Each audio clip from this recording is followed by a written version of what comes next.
Olá a todos meus queridos alunos e demais espectadores do YouTube. Espero que todos estejam bem.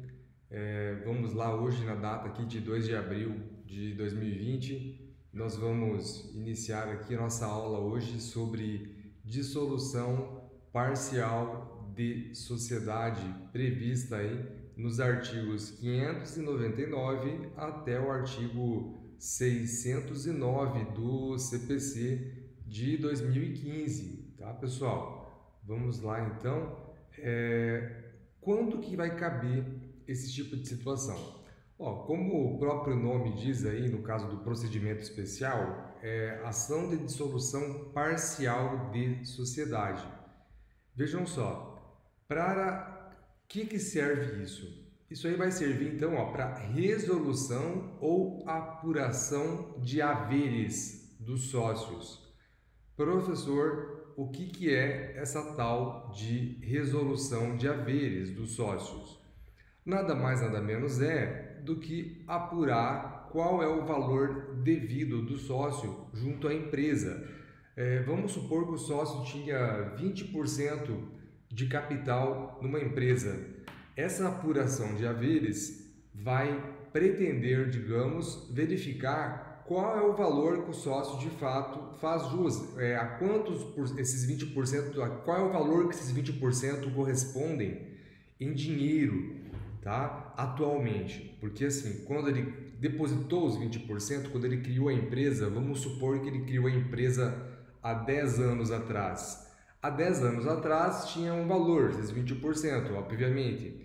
Com o passar dos anos, esses 20% que o sócio depositou passam a ter um valor diferenciado, dado o fato que a empresa ela gera lucros, em regra, né? E esses lucros vão, com o passar do tempo, vão aumentando o valor das cotas dos seus sócios, né? Dado que a empresa ela vai se consolidando no mercado e ela vai tendo um melhor, digamos, agregamento de fatores. Então, a empresa hoje não é só o capital que a gente vê ali, é a marca, é o nome da empresa junto ao mercado, é a força que ela tem perante a clientela, é o valor do ponto comercial e tem outros fatores. Não é só o fator que a gente enxerga, digamos, tá? Podemos também ter um valor muito maior em algo que nós não enxergamos.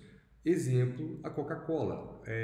Digamos, o valor de mercado dela em relação às partes patrimoniais não é tão alto, mas o nome, o valor da Coca-Cola, digamos, lhe agrega um valor muito maior, tá? Então, essa é a ideia da apuração de haveres também, tá? Então, assim, nessa ação de dissolução parcial da sociedade, a ideia vai ser manter, vai ser salvar a empresa, né? Digamos, e apenas retirar um sócio ou mais de um sócio da empresa.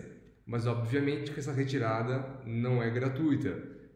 Vai ter que sim, então, como o nome diz, fazer uma apuração dos haveres na dissolução parcial da sociedade, porque é uma dissolução parcial, como o nome diz, não quer dizer que vai ocorrer uma resolução total da empresa.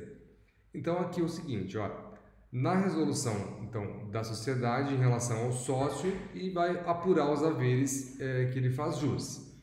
Não vai haver a extinção da sociedade, como falei, tá? Mas apenas, então, somente a sua resolução parcial, ou seja, vamos supor que a sociedade tem 5 sócios, tá? E um deles, digamos, não quer mais permanecer na sociedade ou entrou em desafeto com os demais, ou ele cometeu uma falta grave, que nós vamos falar daqui a pouco, tá? Então, é possível que os demais sócios ingressem com uma ação para remover um sócio, por exemplo, desses 5, né? E obviamente que ao fazer a remoção desse sócio dentro dos motivos legais ou contratuais, ele vai fazer jus à quota parte que ele teria direito, né, ao sair da empresa. Então vejam também que esse procedimento aqui do artigo 599 seguintes do CPC de 2015, ele é diferente do artigo 1028 e seguintes do Código Civil de 2002, tá? No artigo 1028 do Código Civil, esse dispositivo ele trata da resolução total da sociedade, tá? Então, não é o objeto do estudo, mas nós vamos falar um pouco do artigo 1028 para verificar as hipóteses em que vai se aplicar ou não vai se aplicar um dispositivo ou outro, tá? Aqui na resolução parcial, então, quais são as causas que ensejam a resolução parcial? Pode ser, em primeiro lugar, então, a morte do sócio, prevista no artigo 1028 do Código Civil, tá? Se houver a morte do sócio, isso aí pode ensejar uma resolução parcial da empresa ou sociedade. Em segundo lugar, a retirada dos sócios nos casos previstos em lei ou em contrato, além da retirada voluntária que está prevista no artigo 1029 do Código Civil, tá? De 2002. Então, vejam só, essa retirada contratual pode ser qualquer previsão que a empresa coloque no seu contrato social. Para quem não sabe o que é o contrato social, toda sociedade, digamos, ela é obrigada, se ela for constituída por mais de uma pessoa, em regra, ela é obrigada a ter um contrato social. Esse contrato social é registrado, em regra, na junta comercial de cada estado, né, ou que tem unidades dos municípios. Feito esse registro, o contrato social é como se fosse a lei entre os sócios daquela empresa, né? Tudo que eles vão dispor naquele contrato, se não for algo ilícito, tá, vai ter que ser obedecido, tá? Então, se lá nesse contrato falar lá, por exemplo, em caso de fulano morrer, em caso do sócio morrer, ele vai ser substituído automaticamente pelos seus herdeiros. Neste caso, então, não tem como outro sócio se opor a isso, caso isso aí venha a acontecer no futuro, né? Porque está no contrato social. Da mesma forma, tá? Se não houvesse essa previsão no contrato, não teria como obrigar o sócio a aceitar os herdeiros. Então, depende sempre do que vai acontecer, do que está previsto em contrato, tá? Esse contrato é o contrato social da empresa. Avançando à terceira causa que motiva aí uma resolução parcial da sociedade, seria uma extinção judicial do sócio mediante a maioria dos demais, tá? Essa extinção, então, do sócio mediante a maioria dos demais, os demais se reúnem, então, para tirar um dos sócios, tá? São 5 sócios, os 5 se reúnem para tirar o sexto sócio, tá? Eles podem fazer isso, mas somente em 2 situações. Quando o sócio que eles estão processando cometeu uma falta grave, tá? Que é aquela falta, então, digamos, de grande repercussão para o direito ou até mesmo em relação às normas da empresa. Exemplo, o sócio estuprou uma funcionária dentro da empresa, tá? Essa conduta, ela é uma conduta de falta gravíssima, tá? Além do sócio responder na seara penal, na seara civil, ele pode também sofrer uma resolução e isso aí vai gerar a sua saída da empresa, tá? Pelos demais sócios, que podem invocar essa falta grave dele para que ele saia da empresa, para que ele se retire da empresa, recebendo os valores, obviamente, que ele faz jus, né? A quota parte dele, tá? Então isso é considerada uma falta grave, esse exemplo que eu passei agora aqui. E outro ponto que os demais sócios podem pedir a resolução parcial seria por incapacidade financeira do sócio.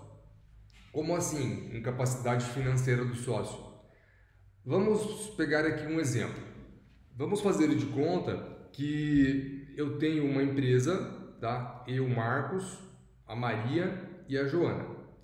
E a gente já está com a empresa há 10 anos. A empresa está tranquila e tal. De repente, eu e mais a Maria resolvemos que a empresa tem que crescer. E nós passamos a falar assim, olha, a partir de agora, então, nós vamos precisar de 50 mil de cada sócio para a empresa ampliar a sua sede, tá?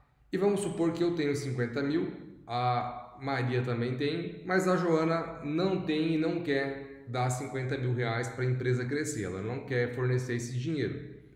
Eu e uma outra sócia podemos ajuizar uma ação contra a Joana, no caso, falando: olha, a Joana está com incapacidade financeira. Nós queremos a resolução da sociedade, resolução parcial da sociedade em relação a ela, tá? Nós queremos a retirada dela, então ela recebe o que ela tem direito, digamos, o que ela investiu na sociedade e sai da empresa, tá? Esse é um exemplo aí, então, que caberia essa incapacidade, invocar essa incapacidade financeira aí para justificar uma resolução parcial da sociedade, tá ok? E avançando aqui também, ó, o espólio do falecido, do sócio falecido, quando a totalidade dos herdeiros não ingressa na sociedade, vai ter que aí observar alguns pontos, tá? O primeiro deles: pelos sucessores, após concluída a partilha do sócio falecido, tá? Pela sociedade, nos casos em que a lei autoriza a exclusão extrajudicial. E terceiro, a sociedade não terá que ser citada se todos os seus sócios forem, mas ficará sujeita aos efeitos da decisão e da coisa julgada, tá? Legitimidade extraordinária em que os sócios serão substitutos processuais da sociedade, tá? Essas três situações que eu falei agora aí, então, vão caber aí quando, então, o espólio do sócio falecido falece, digamos, o sócio faleceu, o espólio dele, que são os representantes dele, vamos supor que o sócio faleceu e deixou mulher e mais 3 filhos, tá? Essa mulher, esses 3 filhos, irão ser os representantes do espólio, tá? E daí, esses representantes do espólio, quando não ingressam na sociedade, então, vão ficar sujeitos a esses 3 pontos que eu falei agora aí. Por que quando não ingressam na sociedade? Porque caso eles ingressem na sociedade, não há que se falar em resolução parcial da sociedade, tá? Caso eles ingressem por força de um contrato social, por exemplo, ou por concordância dos demais sócios, estará resolvida a situação, não vai ser necessário nenhum tipo de ação para justificar essa conduta aí deles, tá? Então, esse é outro ponto interessante. Eu vou finalizar agora esse vídeo, pessoal, e a gente volta aí daqui a pouco com a parte 2 desta aula. Até daqui a pouco.